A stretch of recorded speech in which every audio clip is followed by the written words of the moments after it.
ಭಾರತದ ಚರಿತ್ರೆಯಲ್ಲಿ ಕನ್ನಡಿಗರ ಗೌರವವನ್ನು ಚಿರಸ್ಥಾಯಿಯಾಗಿ ಉಳಿಯಲು ಕಾರಣವಾಗಿದ್ದ ಈ ಕೋಟೆಯ ಬತೇರಿಗಳು ಇಂದು ಬಯಲು ಶೌಚಾಲಯಗಳಾಗಿವೆ. ಇತಿಹಾಸ ಪುಟದಲ್ಲಿ ಅಚ್ಚಳಿಯದೆ ಅಚ್ಚಾಗಿರುವ ಇಲ್ಲಿನ ಶೌರ್ಯ ಸೌಂದರ್ಯವನ್ನು ಗಬ್ಬು ನಾರುವ ಉಚ್ಚೆ ಮಲದ ವಾಸನೆ ಮಬ್ಬುಗೊಳಿಸುತ್ತಿದೆ. ಕನ್ನಡಿಗರು ವೀರರು, ಶೂರರು, ಪದಗಳನ್ನರಿತಾಡುವವರು ಎಂದು ಸಾರಿ ಸಾರಿ ಹೇಳಿರುವ ಈ ಕೋಟೆಯ ಸ್ಥಿತಿ ಇಂದು ಕನ್ನಡಿಗರ ಆತ್ಮಸಾಕ್ಷಿಯನ್ನೇ ಅಣುಕಿಸುವಂತೆ ಮಾಡಿದೆ. ಶರಣ್ರೇ, ಎಲ್ಲರಿಗೂ ಶರಣಾರ್ಥಿ. ಇಲ್ಲಿ ಕಾಣಿಸ್ತೈತಲ್ಲ, ಇದು ಇಡೀ ದಕ್ಕನ್ ಸಾಮ್ರಾಜ್ಯವನ್ನೇ ಆಳಿದಂತಹ ಅದರ ಕೇಂದ್ರವಾದಂತಹ ಮಳಖೇಡ ಫೋರ್ಟ್, ಅಥವಾ ಮಾನ್ಯಖೇಡದ ಕೋಟೆ, ರಾಷ್ಟ್ರಕೂಟರ ರಾಜಧಾನಿ. ಅದಾನದ ನಂತರ ಕಲ್ಯಾಣ ಚಾಲುಕ್ಯರ ಆರಂಭದ ರಾಜಧಾನಿ ಕೂಡ ಈ ಕೋಟೆ ಆಗಿತ್ತು. ಕಲಬುರ್ಗಿಯಿಂದ ಸೇಡಂಗೆ ಹೋಗೋ ದಾರಿಲಿ ಒಂದು 40 ಕಿಲೋಮೀಟ್ರ್ ಬಂದರೆ ನಾವು ಮಳಖೇಡಕ್ಕೆ ಬರ್ತೀವಿ. ಆ ಬಸ್ ಸ್ಟ್ಯಾಂಡಿಂದ ಬಂದರೆ ನಮಗೆ ಸಿಗುವಂಥದ್ದು ಇದು ಕೋಟೆಯ ಮೊದಲಿನ ಎಂಟ್ರೆನ್ಸ್ ರೀ. ಇಲ್ಲಿಂದ ಒಳಗಡೆ ದ್ವಾರ ಬಾಗಿಲು ಸಿಗುತ್ತೆ, ಹೋಗಬೇಕು. ಫಸ್ಟ್ ಲೇಯರ್ ಆಫ್ ಫೋರ್ಟ್ ಇದು. ದೊಡ್ಡ ಒಂದು ಬೀಸುವ ಕಲ್ಲು. ಇದನ್ನು ಮನುಷ್ಯರಿಂದ ಬೀಸೋಕೆ ಆಗ್ತಿರ್ಲಿಲ್ಲ ರೀ. ಕೋನ ಅಥವಾ ಎತ್ತುಗಳನ್ನು ಕಟ್ಟಿ ಇದನ್ನು ರೊಟೇಟ್ ಮಾಡಿ ಬಳಸ್ತಿದ್ರು.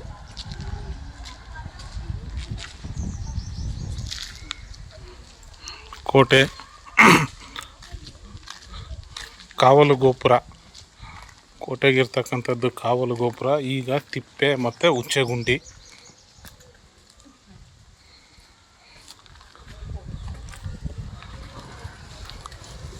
ಪಕ್ಕದಲ್ಲೇ ಕೋಟೆ ಆಂಜನೇಯ.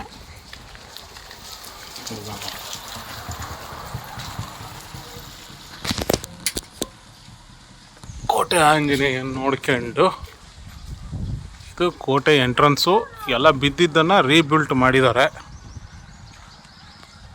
ಇಲ್ಲಿರ್ತಕ್ಕಂತಹ ಈ ದ್ವಾರ ಬಾಗಿಲು ಮೂಲಕ ನಾವು ಊರು ಒಳಗಡೆ ಬರಬೇಕು. ಆ್ಯಕ್ಚುಲಿ ಇಲ್ಲಿಂದ ಕೋಟೆ ಪ್ರಾರಂಭ. ಇದ್ರ ಒಳಗಡೆ ಇರ್ತಕ್ಕಂಥದ್ದೆಲ್ಲ ಈಗ ಊರಾಗೈತಿ. ಸೊ ಹಿಂಗೆ ಹೋದರೆ ಕೋಟೆ ಒಳಗಡೆ ಹೋಗ್ತೀವಿ. ಇದು ಕೋಟೆ ಗೋಡೆ, ಒಳಗಿನ ಕೋಟೆಯ ಗೋಡೆ. ಸೊ ಈಗ ನಾನು ಇಲ್ಲಿಗೆ ಬಂದು ನಿಂತ್ಕೊಂಡಿದ್ದೀನಿ. ಇಲ್ಲಿಗೆ ಬಂದ ತಕ್ಷಣ ಮೊದಲು ಬೇಜಾರಾಗಿದ್ದೆ ಈ ಕಸದ ತಿಪ್ಪೆಯನ್ನು ನೋಡಿ. ಬಾದಾಮಿ ಚಾಲುಕ್ಯರನ್ನು ಸೋಲಿಸಿದಂತಹ ದಂತಿ ದುರ್ಗ ಕ್ರಿಸ್ತಿ ಶಕ 753 ತನ್ನ ರಾಷ್ಟ್ರಕೂಟ ಸಾಮ್ರಾಜ್ಯವನ್ನು ಸ್ಥಾಪನೆ ಮಾಡ್ತಾನೆ. ಅದರ ರಾಜಧಾನಿ ಈ ಮಳಖೇಡ ಫೋರ್ಟ್. ಸೊ ಈ ಮಳಖೇಡ ಫೋರ್ಟ್ ಹೆಂಗೈತಿ, ಅದರ ದುಸ್ಥಿತಿಗಳು ಹೆಂಗದಾವು ಅನ್ನೋದನ್ನು ಈಗ ನಾವು ಈ ವಿಡಿಯೋದಲ್ಲಿ ತೋರಿಸೋ ಪ್ರಯತ್ನವನ್ನು ಮಾಡ್ತೀನಿ. ಹಾಗೇನೆ ಅದ್ರ ಬಗ್ಗೆ ಒಂದು ಸಂಕ್ಷಿಪ್ತ ಇತಿಹಾಸನೂ ಕೂಡ ಹೇಳೋ ಪ್ರಯತ್ನ ಮಾಡ್ತೀನಿ.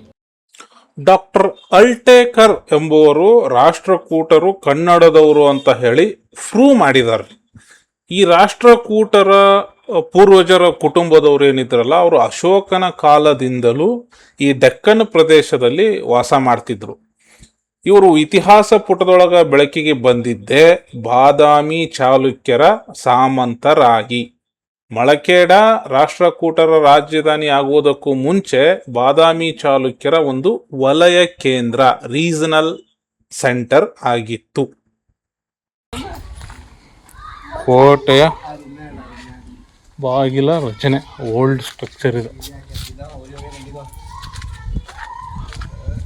ಇದು ಸೈನಿಕರ ಕಾವಲು ಗೋಪುರ ಅಲ್ರಿ, ಕೋಣೆ, ರೂಮ್. ಇದು ಕೋಟೆನ ಮಾಡರ್ನ್ ಆಗಿ ಡೆವಲಪ್ ಮಾಡ್ತೀವಿ ಅಂತ ಹೇಳಿ ಇಂಥ ಎಷ್ಟೋ ಹಿಸ್ಟೋರಿಕಲ್ ಪ್ಲೇಸ್ಗಳನ್ನು ಮುಚ್ಚಿಬಿಟ್ಟಾರ.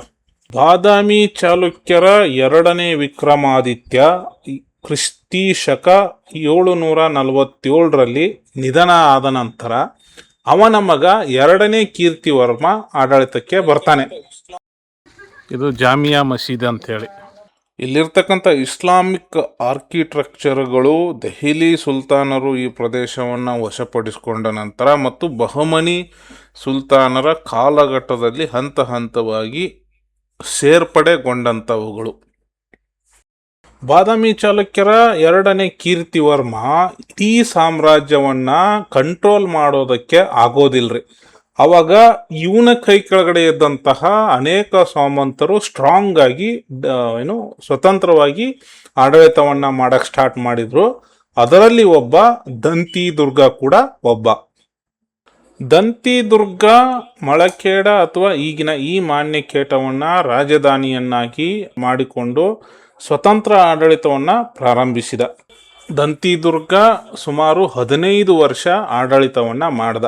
ಈ 15 ವರ್ಷದಲ್ಲಿ ನಂದಿಪುರಿ ಅಂದ್ರೆ ಈಗಿನ ನಂದೋಡನ್ನ ಗುರ್ಜರ ರಾಜ್ಯವನ್ನ ವಶಪಡಿಸ್ಕೊಂಡ. ಕರ್ಕನನ್ನ ಅಲ್ಲಿಗೆ ಆ ಪ್ರದೇಶಕ್ಕೆ ನೇಮಿಸ್ದ. ಮಾಳ್ವಾಕ್ಕೆ ದಂಡಯಾತ್ರೆಯನ್ನ ಕೈಗೊಂಡ. ನೋಡ್ರಿ ಇಲ್ಲಿ ಮುಳ್ಳಾಕ್ಯಾರ ಮ್ಯಾಗ ಹೋಗ್ಬಾರ್ದು ಅಂತ ಹೇಳಿ ಇಲ್ಲೇ ಟಾಯ್ಲೆಟು ಮಾಡ್ಯಾಕ್ಯಾರ. ಈಗಿನ ಮಧ್ಯ ಮತ್ತು ದಕ್ಷಿಣ ಗುಜರಾತ್, ಇಡೀ ಮಧ್ಯಪ್ರದೇಶ ಮತ್ತು ಬೇರಾರ್ ಹಾಗೂ ಮಹಾರಾಷ್ಟ್ರ ಈ ಸಂಪೂರ್ಣ ಪ್ರಾಂತ್ಯದ ಅಧಿಪತಿಯಾದ ದಂತಿ ದುರ್ಗ ಕ್ರಿಸ್ತಶಕ 758ರಲ್ಲಿ ನಿಧನನಾದ. ದಂತಿ ದುರ್ಗ ಸ್ವತಂತ್ರವನ್ನ ಘೋಷಿಸಿಕೊಂಡು ಆಡಳಿತವನ್ನ ಸ್ಟಾರ್ಟ್ ಮಾಡಿದಾಗ್ಲೂ ಕೂಡ ಬಾದಾಮಿ ಚಾಲುಕ್ಯರ 2ನೇ ಕೀರ್ತಿವರ್ಮ ದಕ್ಷಿಣದ ಭಾಗವನ್ನ ನೋಡಿಕೊಳ್ತಿದ್ದ. ಈ ಹುಣಸಿ ಮರದ ಕೆಳಗಡೆ ಹುಣಸೆ ಮರನೋ ಇಲ್ಲಿ ಹೋದ್ರ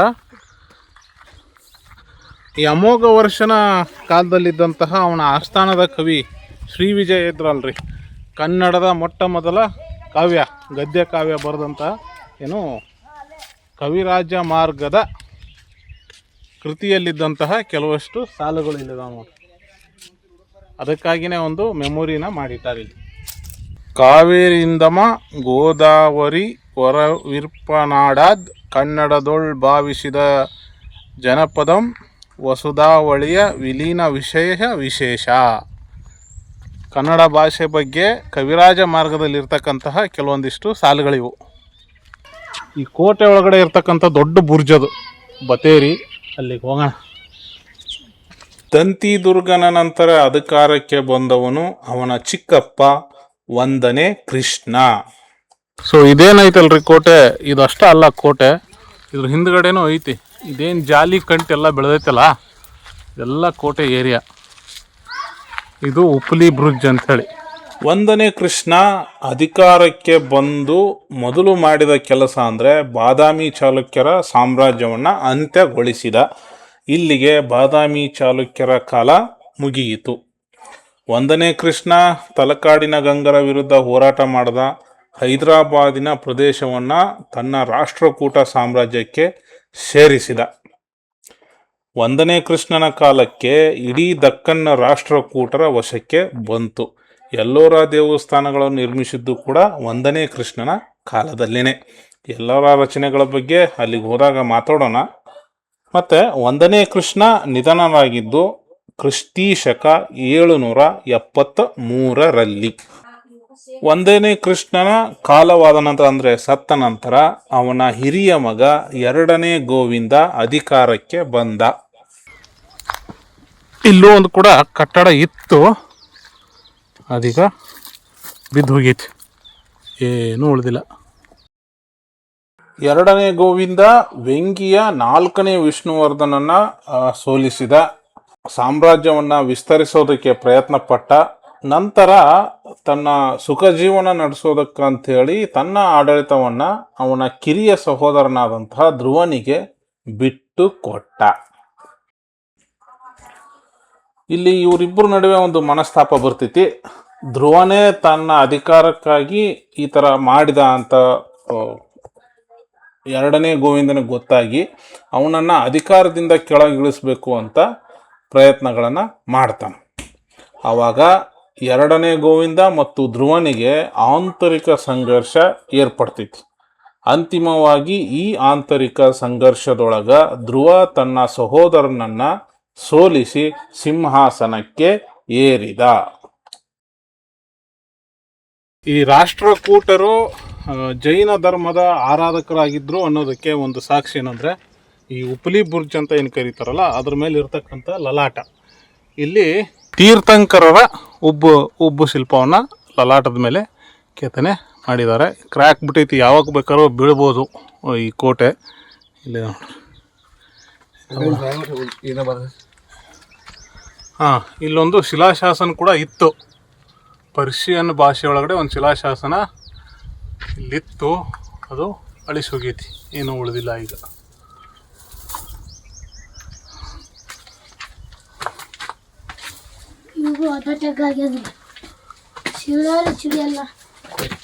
ಧ್ರುವನಿಗೆ ನಿರುಪಮ ಕಲಿ ವಲ್ಲಭ ಧಾರಾವರ್ಷ ಮತ್ತು ಶ್ರೀವಲ್ಲಭ ಅಂತ ಬಿರುದುಗಳನ್ನು ಇದ್ದು ರೀ. ಇವ ಅಧಿಕಾರ ವಹಿಸ್ಕೊಂಡ ಕೂಡಲೇ ಮಾಡಿದ ಕೆಲಸ ಏನಂದರೆ, ತನ್ನ ಸಹೋದರ ಏನಿದ್ನಲ್ಲ ಎರಡನೇ ಗೋವಿಂದ, ಅವನಿಗೆ ಸಹಾಯ ಮಾಡಿದವ್ರನ್ನೆಲ್ಲರನ್ನೂ ಪನಿಷ್ಮೆಂಟ್ ಮಾಡೋದಕ್ಕೆ ಸ್ಟಾರ್ಟ್ ಮಾಡ್ದ. ಇಲ್ಲೊಂದು ಮಸೀದಿ ಐತಿ, ಕಾಗಿನಾ ರಿವರ್ ನೋಡ್ರಿ ಹರಿಯಾಕತೈತಿ. ಇದಿಷ್ಟು ಕೋಟೆಯ ಆವರಣ.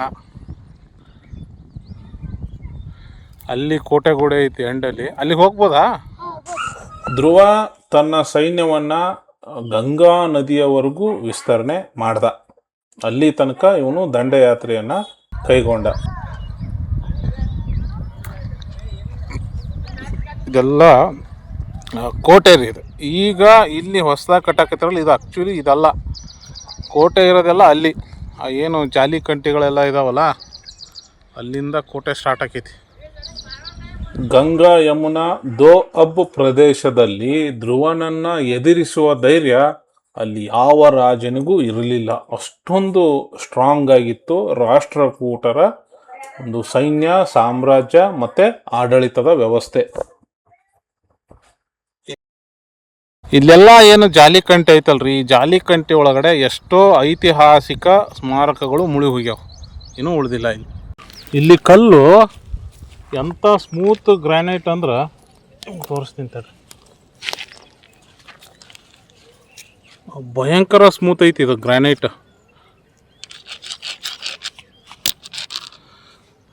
ಈಗ ಇದನ್ನೇನಾರ ಇಲ್ಲಿ ಕಲ್ಲುಗಳನ್ನೇನಾರ ಪಾಲಿಷ್ ಮಾಡಿ ಮಾರಾಟಕ್ಕೆ ಮಾಡಿದ್ರೆ ಈ ಕೋಟಿನೇ ಕೋಟ್ಯಾಂತರ ರೂಪಾಯಿ ಬೆಲೆ ಬಾಳ್ತದೆ ಅಂಥ ಕಲ್ಲುಗಳಿಂದ ಈ ಕೋಟೆಯನ್ನು ಕಟ್ಟಿರೋವಂಥದ್ದು.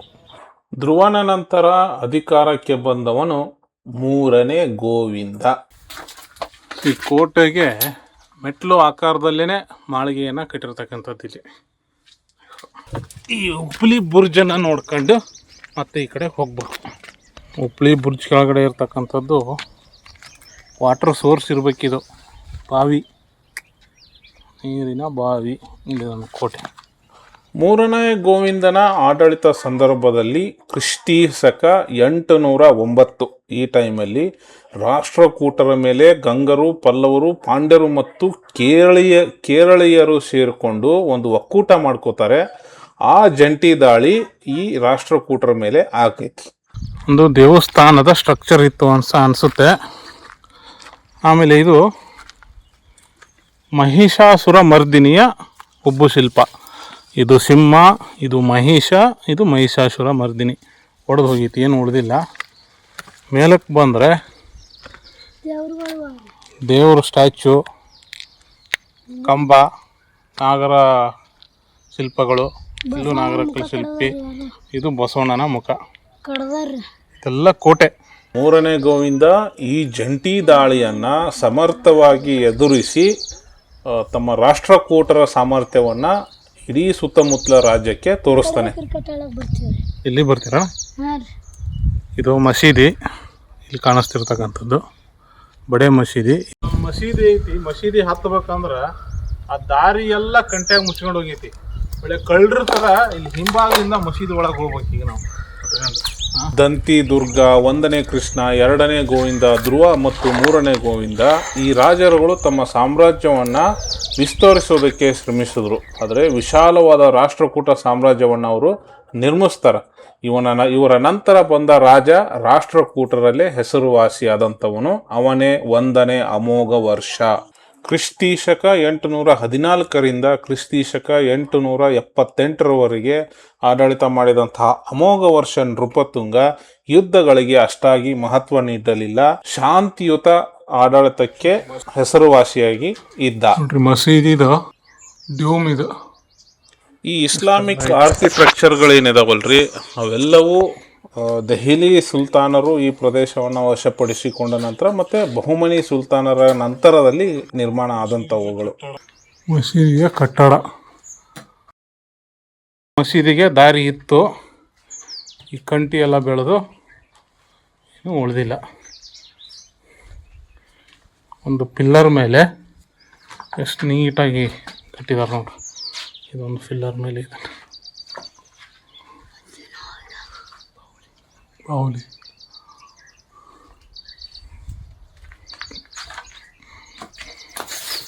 ಇದೆಲ್ಲ ಕೋಟೆಯ ಆವರಣ, ಏನು ಉಳ್ಕೊಂಡಿಲ್ಲ, ಎಲ್ಲವೂ ಪಾಳ ಬಿದ್ದೋಗೈತಿ. 1ನೇ ಅಮೋಘ ವರ್ಷ ಜೈನ ಧರ್ಮದ ಅನುಯಾಯಿಯಾಗಿದ್ದ, ಅಂದರೆ ಫಾಲೋವರ್ ಆಗಿದ್ದ ಕವಿರಾಜ ಮಾರ್ಗ ರಚನೆ ಆಗಿದ್ದು ಕೂಡ ಇವನ ಕಾಲದಲ್ಲೇ.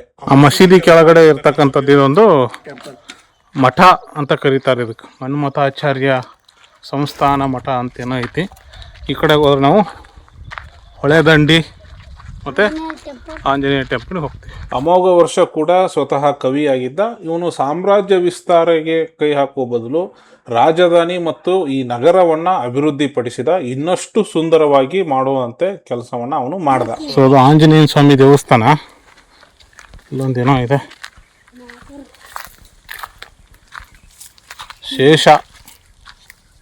ಶೇಷ ದೇವರು ಇಲ್ಲಿ ಎಳ್ಕೊಂಡೋಗಿ ಅಲ್ಲಿ ಪೂಜೆ ಮಾಡುವಂಥದ್ದು.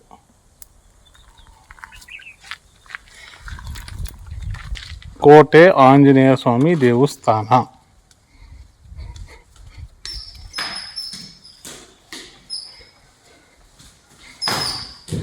ಹೊಡಿ ಯಾಕ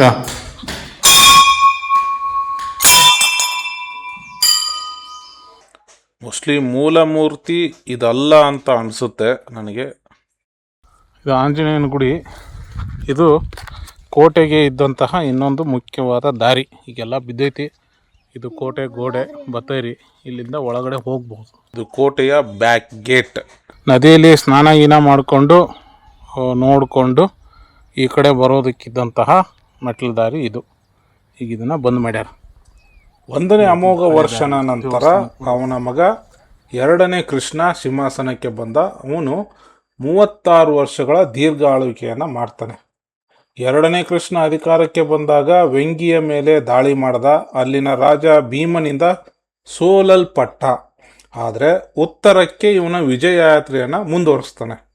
ಮಾಳ್ವ ಪ್ರದೇಶದ ಮೇಲೆ ಆಕ್ರಮಣ ಮಾಡಿದ. ದಕ್ಷಿಣ ಗುಜರಾತನ್ನು ಮತ್ತೆ ತನ್ನ ಪ್ರದೇಶಕ್ಕೆ ಸೇರಿಸಿಕೊಂಡ.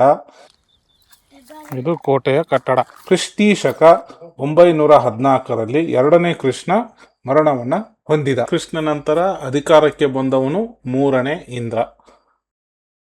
ಇಲ್ಲಿಗೆ ಕೋಟೆಯ ಕಟ್ಟಡ ಇರೋದು. ಇಲ್ಲಿಂದ ಇದು ಬತೇರಿ ಎಲ್ಲ ಕೋಟೆಯ ಕಟ್ಟಡ. 3ನೇ ಇಂದ್ರ ಸಿಂಹಾಸನಕ್ಕೆ ಬಂದ ಕೂಡಲೇ ಅವನು ಗುರ್ಜರು ಮತ್ತು ಪ್ರತಿಹಾರ ಚಕ್ರವರ್ತಿ ಮಹಿಪಾಲನ ವಿರುದ್ಧ ಯುದ್ಧವನ್ನು ಘೋಷಣೆ ಮಾಡ್ತಾನೆ. ಉತ್ತರ ಭಾರತದ ಸಾಮ್ರಾಜ್ಯಶಾಹಿ ನಗರವಾಗಿದ್ದಂತಹ ಕನೋಜನ್ನು ವಶಪಡಿಸಿಕೊಳ್ತಾನೆ. ನೋಡ್ರಿ, ಅದು ಬತೇರಿ. 3ನೇ ಇಂದ್ರನ ಕಾಲಕ್ಕೂ ವೆಂಗಿಯರೊಂದಿಗೆ ಯುದ್ಧಗಳು ಆಗಾಗ ಮುಂದುವರಿತವೆ. 3ನೇ ಇಂದ್ರ ಕ್ರಿಸ್ತಿ ಶಕ 922ರಲ್ಲಿ ಅಕಾಲಿಕವಾಗಿ ನಿಧನವನ್ನು ಹೊಂದಿದ. 3ನೇ ಇಂದ್ರನ ನಂತರ ಅಧಿಕಾರಕ್ಕೆ ಬಂದವನು 2ನೇ ಅಮೋಘ ವರ್ಷ. 2ನೇ ಅಮೋಘ ವರ್ಷ ಹೆಚ್ಚು ಕಾಲ ಏನು ಬದುಕುಳಿಲಿಲ್ಲ. ಅವನ ಕಿರಿಯ ಸಹೋದರ 4ನೇ ಗೋವಿಂದ 2ನೇ ಅಮೋಘ ವರ್ಷನನ್ನು ಕೊಂದ. 4ನೇ ಗೋವಿಂದ ಶುಕ ಪ್ರಿಯನಾಗಿದ್ದ. ಲಕ್ಸುರಿಯಸ್ ಲೈಫನ್ನು ಲೀಡ್ ಮಾಡಬೇಕಾಗಿತ್ತು. ಹೀಗಾಗಿ ಅವನು ಹೆಚ್ಚು ಕಾಲ ಸಿಂಹಾಸನದ ಮೇಲೆ ಉಳಿಲಿಲ್ಲ. ವೆಂಗಿಯ ಏನು ಚಾಲುಕ್ಯರ 2ನೇ ಭೀಮ ಇದ್ದ, ರಾಷ್ಟ್ರಕೂಟ ಸೈನ್ಯವನ್ನು ಮೇಲಿಂದ ಮೇಲೆ ಸೋಲಿಸ್ತಿದ್ದ. ಇದರಿಂದಾಗಿ ಈ ರಾಷ್ಟ್ರಕೂಟ ರಾಜ್ಯದೊಳಗಡೆ ದಂಗೆಗಳು ಎದ್ದವು. ಆವಾಗ 4ನೇ ಗೋವಿಂದ ಪದಚ್ಯುತಿಗೊಂಡ. 4ನೇ ಗೋವಿಂದನ ನಂತರ ಅವನ ಚಿಕ್ಕಪ್ಪ 3ನೇ ಅಮೋಘ ವರ್ಷ ಈ ಸಾಮ್ರಾಜ್ಯಶಾಹಿ ಅಧಿಕಾರವನ್ನು ವಹಿಸ್ಕೊಂಡು ಸಿಂಹಾಸನವನ್ನು ಏರದ. ಅವನು ಏನು ಮಾಡ್ದ ಅಂದರೆ ಇಮಿಡಿಯೇಟೆಟ್ ಆಗಿ ತನ್ನನ್ನು ಯಾರು ಸಿಂಹಾಸನದಿಂದ ಕೆಳಗೆ ಇಳಿಸೋಕೆ ಸಂಚು ಮಾಡ್ತಿದ್ರಲ್ಲ ಅವರನ್ನು ಶಿಕ್ಷಿಸೋದಕ್ಕೆ ಸ್ಟಾರ್ಟ್ ಮಾಡ್ದ. ಇವನ ಆಳ್ವಿಕೆ ಕೇವಲ 3 ವರ್ಷಗಳು ಮಾತ್ರ ನಡೆಯಿತು. 3ನೇ ಅಮೋಘ ವರ್ಷದ ನಂತರ ಅಧಿಕಾರಕ್ಕೆ ಬಂದವನು ಇವನ ಮಗ 3ನೇ ಕೃಷ್ಣ. ಅನ್ಸಿಯಂಟ್ ಮಾನ್ಯುಮೆಂಟ್ಸು ಅಲ್ಲಿ ವಿಷ್ಣು ಪಾರ್ವತಿ, ಇದೊಂದು ಹಸ್ತ, ಇಲ್ಲೊಂದು ವೀರಗಲ್ಲು. 3ನೇ ಕೃಷ್ಣ 939ರಲ್ಲಿ ಅಧಿಕಾರವನ್ನು ವಹಿಸ್ಕೊತಾನೆ. ಈ 3ನೇ ಕೃಷ್ಣ ತನ್ನ ಸೋದರ ಮಾವ ಬುತುಗನೊಂದಿಗೆ ಸೇರಿಕೊಂಡು ಚೋಳ ರಾಜ್ಯವನ್ನು ಆಕ್ರಮಣ ಮಾಡ್ತಾನೆ. ಈ ಅಳಿಯ ಮಾವರು ಇಬ್ಬರು ಸೇರಿಕೊಂಡು ಕಂಚಿ ಮತ್ತು ತಂಜಾವೂರುಗಳನ್ನು ತಮ್ಮ ವಶಕ್ಕೆ ಪಡ್ಕೋತಾರೆ. ಗುಹೆ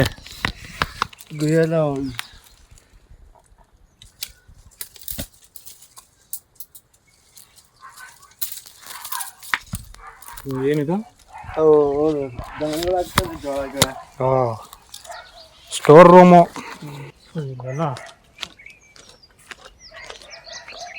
ಇಲ್ಲೂ ಕೂಡ ಏನೋ ಒಂದು ದಾರಿ. ಇಲ್ಲೇನಿತ್ತು? ಅಲ್ಲಿ ಐತಿ ಹೊರ ಹೋಗೋದು. ಅಲ್ಲೇ ಇಲ್ಲಿರೋದು ಅದು ಗುಡಿ. ಅದು ಇದು ಒಂದು ದರ್ಗಾ. ಇಲ್ಲಿ ಕಾಣ್ತೈತಿ. ಅಲ್ಲೇ ಇದು ಮಾತಾಡ್ತಾರೆ. ಎಲ್ಲಿ ಸ್ಟೇಟ್ ಕಾಣ್ತೈತಿಲ್ಲ ಅದ. 3ನೇ ಕೃಷ್ಣನ ನಂತರ ಅಧಿಕಾರಕ್ಕೆ ಬಂದವನೇ ಕೊಟ್ಟಿಗ, ಕ್ರಿಸ್ತಿ ಶಕ 967ರಲ್ಲಿ.